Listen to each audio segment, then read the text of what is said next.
Upaya mendukung program ketahanan pangan yang digagas oleh pemerintah Republik Indonesia, Polres Ogan Ilir melaksanakan kegiatan penanaman singkong di lahan punya personil Polres Ogan Ilir.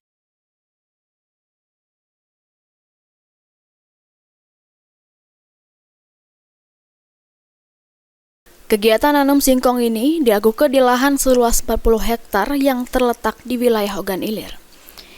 Penanaman singkong ini bertujuan untuk memperkuat ketahanan pangan di tingkat lokal, serta mendukung visi Indonesia Emas 2045.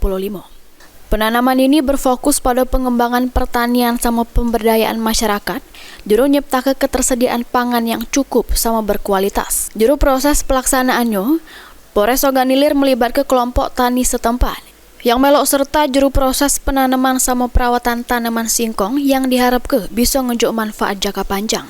Kegiatan ini juga jadi bagian dari komitmen Polri juru mendukung ketahanan pangan nasional sebagai salah satu prioritas pemerintah Indonesia. Akan melakukan penanaman ubi kayu jenis madu yang mana ini diprakarsai oleh Aibda Iwan Haryanto, yang mana beliau adalah anggota Sat Samapta Polres Ogan Ilir. Luasan lahan yang ditanam ini adalah kurang lebih seluas 40 hektar bersama-sama dengan kelompok tani binaan wilayah setempat. Semoga bisa berjalan lancar dan bisa dipanen tepat pada waktunya. Mantap. Ahmad Romawi, PAL TV.